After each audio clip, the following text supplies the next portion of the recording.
കേരളത്തിന്റെ നെഞ്ച് കീറി മുറിച്ച വയനാട്ടിലെ ഉരുൾപൊട്ടൽ ദുരന്തം വിങ്ങലോടുകൂടിയല്ലാതെ ഓർത്തെടുക്കാനാകില്ല. ഒരു നാടിനെ ഒന്നാകെ തുടച്ചുമാറ്റിയ പ്രകൃതി ദുരന്തത്തിന്റെ നേർക്കാഴ്ചകളിലേക്ക് രണ്ടാം ദിനവും ഹൃദയം പിടയുന്നു.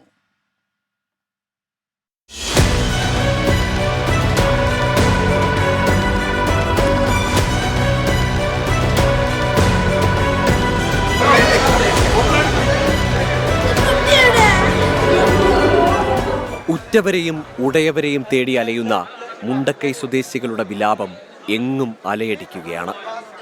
ആശുപത്രികളിലും ദുരിതാശ്വാസ ക്യാമ്പുകളിലും പ്രിയപ്പെട്ടവരെ അന്വേഷിക്കുമ്പോൾ എവിടെയെങ്കിലും അവർ സുരക്ഷിതരായി ഇരിക്കുന്നുണ്ടെന്ന പ്രതീക്ഷയിലാണ് എല്ലാവരും.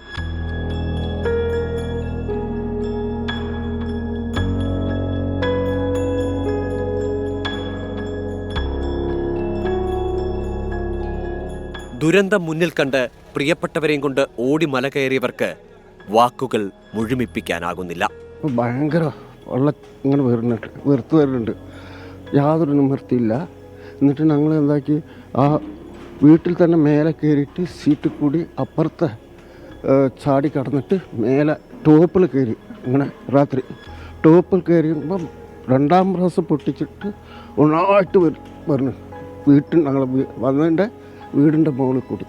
സൈനികരും സന്നദ്ധ പ്രവർത്തകരും സംയുക്തമായുള്ള രക്ഷാദൗത്യം പുരോഗമിക്കുമ്പോൾ എവിടെയും ദൃശ്യമാകുന്നത് ചിതറിയ ശരീരഭാഗങ്ങൾ. കൂറ്റൻ പാറകൾക്കിടയിലും മണ്ണിനടിയിലും ജീവന്റെ തുടിപ്പുണ്ടാകുമെന്ന പ്രതീക്ഷ കൈവിടുന്നില്ല രക്ഷാപ്രവർത്തകർ.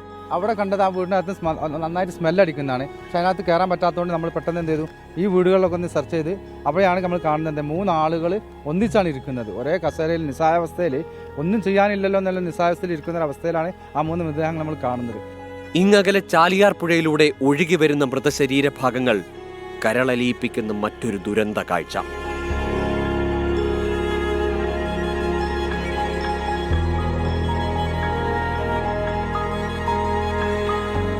തൊണ്ണൂറ്റിയെട്ട് പേരെ കാണാതായെന്നാണ് സർക്കാരിന്റെ ഔദ്യോഗിക കണക്ക്. എന്നാൽ ടൂറിസ്റ്റുകളും അതിഥി തൊഴിലാളികളും ഉൾപ്പെടെ 200ഓളം പേരെ ഇനിയും കണ്ടെത്താനായില്ലെന്നതാണ് യാഥാർത്ഥ്യം.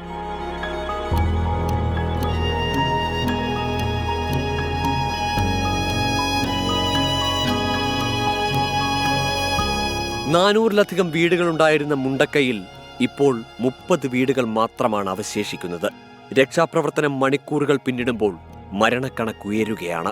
കേരളക്കരയെ കണ്ണീരിലാഴ്ത്തിയ സമാനതകളില്ലാത്ത പ്രകൃതി ദുരന്തത്തിന്റെ ഹൃദയഭേദകമായ അപകടക്കാഴ്ചകളുടെ ഞെട്ടലിനിടയിലും നാം കൈകോർക്കുകയാണ്, ജീവന്റെ അവശേഷിക്കുന്ന തുടിപ്പുകൾ നഷ്ടപ്പെടാതിരിക്കാൻ. News desk 24.